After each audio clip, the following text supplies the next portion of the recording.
Pour les grandes occasions ou votre rituel quotidien, ce geste n'a jamais coûté aussi cher. Maintenant, il y a surtout de l'ultra luxe dans le parfum avec des gammes hors de prix. Dans les parfumeries, les prix s'envolent, plus 11% en à peine 3 ans. Moi, j'ai remarqué en magasin que les parfums, ils étaient minimum à 80 €. Ça me fait hésiter à en acheter, effectivement. Alors peut-on encore se parfumer sans se ruiner? Cette étudiante a peut-être trouvé la solution. Dans cette boutique grand public, voici son péché mignon. Regardez, il en reste plus qu'un. Ces parfums bon marché s'inspirent des fragrances des grandes marques, en copiant leurs notes. Ce parfum-là représente celui-ci. C'est exactement la même odeur. On les appelle des dupes. Pour genre 3 fois moins cher. 65 € de différence entre les deux produits. Je sais pas, c'est la même chose. Croyez-le ou non, mais certains dupes font parfaitement illusion. Dans les magasins de vêtements ou les enseignes low cost, ils coûtent 10 à 15 fois moins cher que les parfums de luxe. Ils sont divinement bons et c'est le dupe exact du Chloé. 4,29 €. La vie est belle de Lancôme à Pocos. Les réseaux sociaux assurent leur promotion. Là, je sens vraiment libre d'Yves Saint Laurent. Genre, c'est une dinguerie. Pour comprendre cet écart de prix, prenons ce parfum d'une grande marque, vendu 100 €.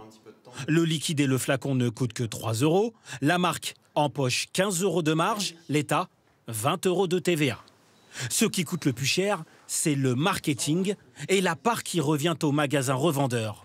Précisément les deux postes de dépenses sur lesquels les fabricants de dupes font des économies.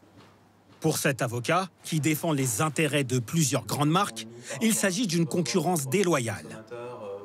Quand vous êtes concurrent, vous avez développé toute une série d'investissements, notamment au niveau de la création du parfum, de la recherche des bons ingrédients, etc., etc. Quand vous arrivez d'une certaine manière après la bataille et que vous copiez ce qui a été réalisé par le voisin, vous faites l'économie de tous ces investissements.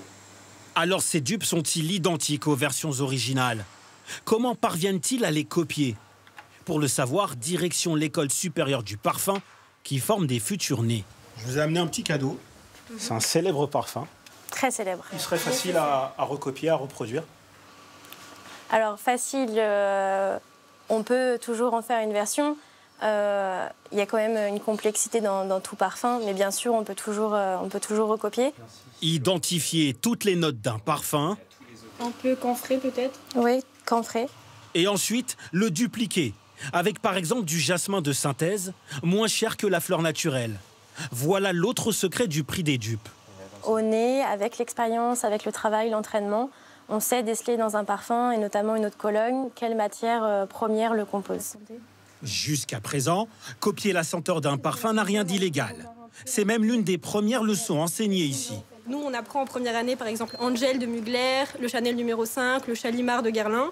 Une fois qu'on connaît les basiques, après, on peut être créatif. En France, la loi n'interdit pas la copie d'une fragrance. Impossible pour les marques de protéger leurs précieux liquides. Des journalistes qui se faisaient... La fragrance, elle, aujourd'hui en France, elle n'est pas protégée par le droit d'auteur.